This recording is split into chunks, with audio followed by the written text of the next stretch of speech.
Hello friends, welcome to the ISNA medical classes. Today we will discuss regarding foreign body in the external ear. First we will discuss regarding what the foreign body that can go into the external ear. Foreign body ऐसी कौन सी होती है जो external ear के अंदर जो है वो जा सकती है, जैसे कॉटन हो गया, समटाइम कॉटन जा सकता है, या फिर कोई इंसेक्ट उड़ता हुआ आया और वो कान के अंदर चला गया, या कोई बीड्स चला गया, ठीक है। तो ऐसे बहुत सारी चीज़ें, कोई object during the time of the injury जो है वो कान के अंदर जा सकता है। तो ऐसी बहुत सारी चीज़ें जो है वो एक्सटर्नल ईयर के अंदर जो है वो इंसर्ट हो जाती है और बहुत ज़्यादा पेनफुल जो है वो रहता है उनके लिए। The external auditory canal is the most common location to encounter a foreign body. जो ईयर के अंदर जो रहता है तो उसमें एक्सटर्नल ऑडिटरी कैनाल जो रहती है ये मोस्ट कॉमनली लोकेशन है जिसके अंदर फॉरेन बॉडी जो है वो जा सकती है। Particularly in children accounting for 44% of cases. अगर हम चिल्ड्रंस की बात करें तो उसमें जो देखा गया है 44% केसेस जो है वो चिल्ड्रंस के अंदर ही देखे जाते हैं कि उनके अंदर जो है वो कोई भी फॉरेन बॉडी वो है जो एक्सटर्नल ईयर ऑडिटरी कैनाल जो होती है उसके अंदर जो है वो चली जाती है। नेक्स्ट इसके कॉजेज़ क्या रहते हैं, कोई भी एक्सटर्नल ईयर के अंदर कोई भी फॉरेन बॉडी जो है वो चली जाए। External ear foreign bodies can result from the various factors such as the accidental insertion of object like cotton swab, beads, insect और small toys into the ear canal.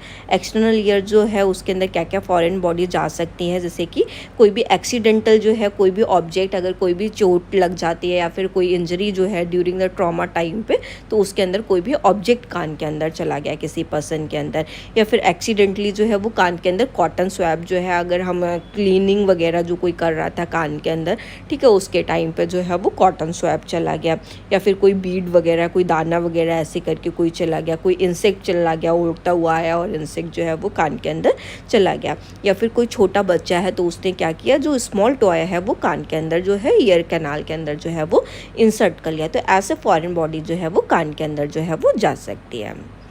Next sign symptoms से क्या present आएंगे अगर during the time of the insert तो हो जाए अगर कोई भी फॉरेन बॉडी कान के अंदर, तो पर्सन जो होगा उसको ईयर पेन प्रेजेंट रहेगा, उसको बहुत ज़्यादा डिस्कम्फर्ट जो है वो फील होगी।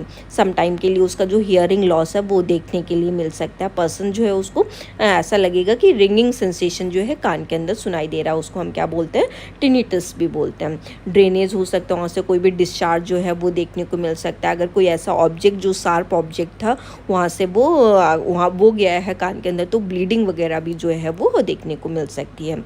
इरिटेशन और redness of the ear canal, canal में जो है ईयर कैनाल में उसको इरिटेशन जो है वो देखने को मिलेगी, कान में जो है वो रेडनेस जो है वो देखने को मिल सकती है।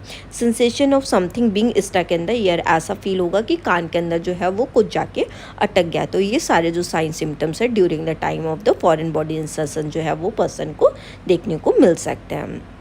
नेक्स्ट इसका पैथोफिजियोलॉजी क्या रहेगा, foreign bodies can cause irritation, inflammation और damage to the ear canal and ear drum leading to pain and other symptoms. अगर कान के अंदर जो है वो फॉरेन बॉडीज चला जाता है तो वो क्या करेगा, बहुत ज़्यादा इरिटेशन जो है वो कॉज करता है। पर्सन जो है उसको इन्फ्लेमेशन जो है वो देखने को मिल सकता है, या जो ईयर कैनाल जो है वो जाके उसको ये डैमेज कर सकता है, जैसे कि इंसेक्ट चला गया, ठीक है, तो वो कान के अंदर वो जाके बहुत ज़्यादा जगह पे बाइट वगैरह कर सकते हो, वहाँ से ब्लीडिंग जो है वो देखने को मिल सकता है। तो कान के अंदर पूरा इन्फ्लेमेशन जो है उस टाइम पे हो जाएगा, वो ईयर ड्रम में भी इवन इन्फ्लेमेशन जो है वो कर सकता है। पर्सन जो होगा उसको पेन देखने को मिलेगा और जो है वो अदर सिम्टम्स जो है उस टाइम पे उसको देखने को मिल सकता है।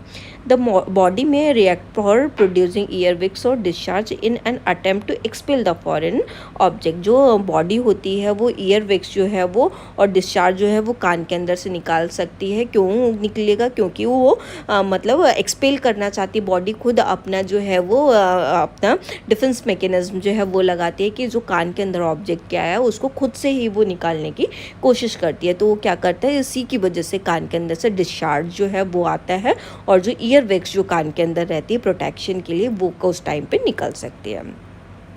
नेक्स्ट डायग्नोस्टिक एवेल्यूएशन हम क्या कराएंगे, अगर किसी का हमें डायग्नोस करना है कि क्या ऑब्जेक्ट किस जगह पे क्या इरिटेशन जो है वो जाके उसने कॉज किया, क्या कौन सा इंसेक्ट गया है उसने कितना हार्म कॉज किया है, तो उसके लिए हम डायग्नोस्टिक एवेल्यूएशन जो है वो हम क्या कराएंगे, physical examination of the ear canal using an otoscope. Person जो होगा उसका फिजिकल एग्जामिनेशन कराएंगे ईयर कैनाल का with the help of the otoscope के थ्रू हम उसका देखेंगे ईयर को एग्जामिन करके। Patient history to determine the nature of the foreign body body and any associated symptom.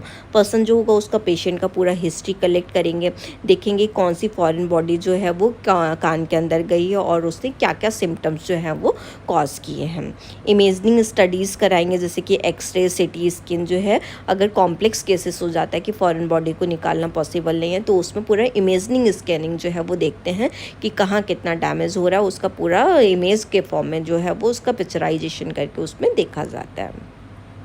Next हम फार्माकोलॉजिकल मैनेजमेंट हम क्या करेंगे, if there is an infection antibiotic में भी प्रिस्क्राइब्ड। अगर इन्फेक्शन हो रहा है तो एंटीबायोटिक पर्सन को देंगे। पेन मैनेजमेंट करेंगे जिसमें उसको जो है वो एनासेड्स ड्रग्स वगैरह जो है, आइबुप्रोफेन वगैरह जो है उसको दिया जा सकता है। नेक्स्ट सर्जिकल मैनेजमेंट जो होगा वो क्या करेंगे, in some cases surgical intervention is necessary especially if the foreign body is deeply embedded और if there are complication such as the perforation of the ear drum.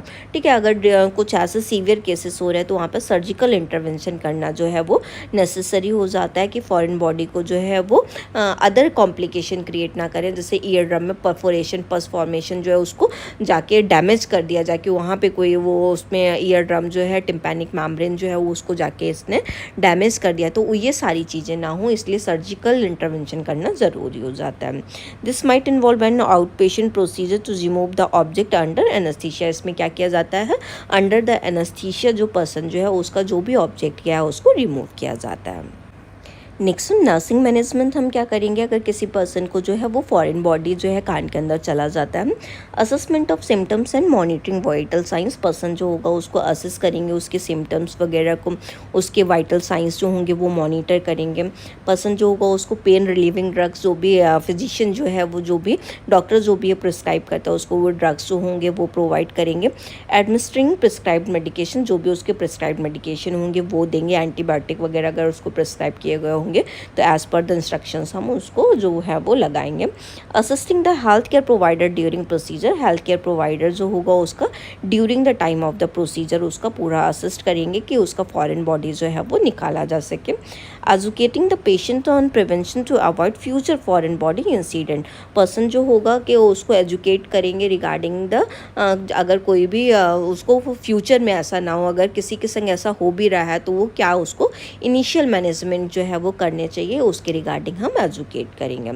Ensuring follow up appointment for monitoring and removal check safe required, person जो होगा उसको follow up के लिए बोलेंगे, अगर उसको requirement होता है तो उसको रेगुलर मॉनिटरिंग के लिए बोलेंगे और उसको चेकअप कराने के लिए उसको सजेशन देंगे हम।